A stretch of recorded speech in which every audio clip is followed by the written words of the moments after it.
गुज़िश्ता किस्त में आपने देखा कि गुलफाम और मेहरबानो एक पुरअसरार नकाबपोश शख्स का ताक़ुब करते हुए खुफिया सुरंग में पहुंच गए थे, जहां अचानक एक बहुत बड़ा पत्थर गिरने से रास्ता बंद हो गया। इसी दौरान सुरंग में गूंजती हुई एक खौफनाक आवाज ने ये इंकशाफ किया कि वो दोनों बरसों पुराने एक ऐसे राज के करीब पहुंच चुके हैं जिसे छुपाने के लिए कई जिंदगियां बर्बाद की जा चुकी थी। गुलफाम ने हिम्मत न हारी और सुरंग की दीवारों का बखूर जायजा लेने लगा। कुछ देर बाद इसे एक पुरानी मशल मिली, जिसे जलाते ही दीवार पर एक अजीब सा निशान दिखाई दिया। इसने कदीम किताब में बनी हुई शाही मोहर इस निशान पर रखी तो जोरदार आवाज के साथ दीवार का एक हिस्सा खुल गया।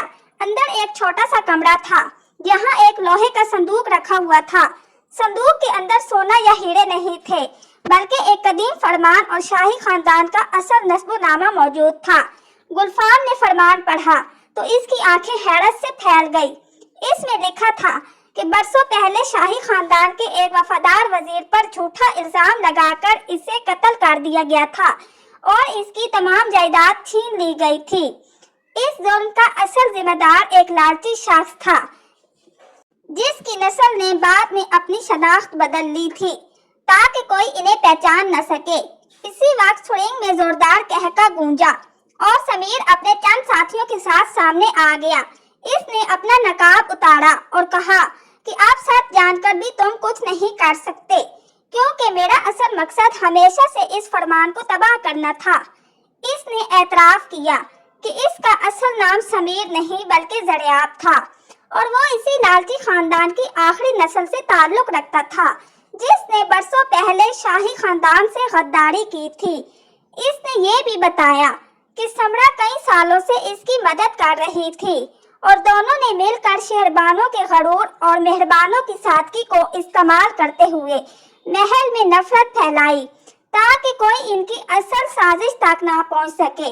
ये सब सुनकर शहरबानों, जो खामोशी से गुलफाम का पीछा करते हुए सुरंग तक आ पहुंची थी, अपने किए पर शर्मिंदा हो गई।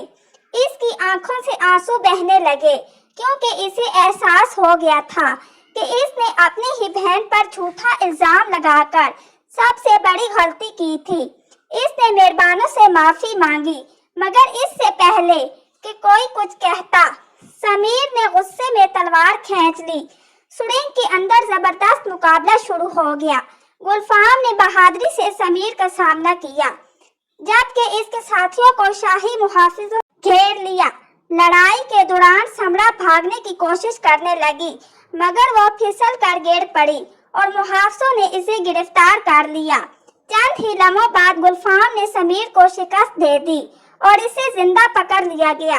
जब शाही फरमान और निसबनामा दरबार में पेश किया गया तो बरसों पुराना सच के सामने आ गया। बेगुनाह लोगों का नाम साफ कर दिया गया और गद्दारी करने वालों का इल्जाम सबके लिए इबरत बन गया।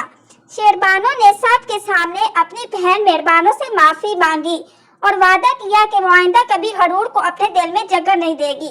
मेहरबानों ने अपनी बहन को माफ कर दिया, क्योंकि इसका दिल नफरत से खाली था। गुलफाम ने बादशाह से मेहरबानों का हाथ मांगा और बादशाह ने खुशी खुशी इस रिश्ते की इजाजत दे दी। चंद ही दिन बाद पूरे महल में खुशियों की बहार आ गई। हर तरफ चिराग रोशन थे और लोग इंसाफ की जीत का जश्न मना रहे थे। गुलफाम और मेहरबानों की शादी बड़ी धूमधाम से हुई, जबकि शहरबानों ने अपनी नई जिंदगी का आगाज आजिजी और अच्छे इखलाक के साथ किया।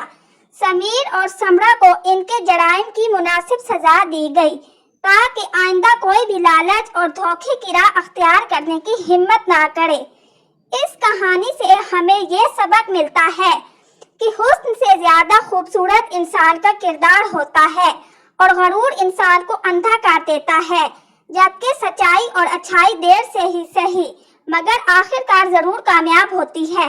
अगर आपको ये कहानी पसंद आई हो तो अपने चैनल सब्र शुक्र के साथ जुड़े रहिए। वीडियो को लाइक करें, चैनल को सब्सक्राइब करें और बेल आइकॉन जरूर दबाएं, ताकि आप हमारी आने वाली दिलचस्प और सबक आमोज कहानियां सबसे पहले देख सकें।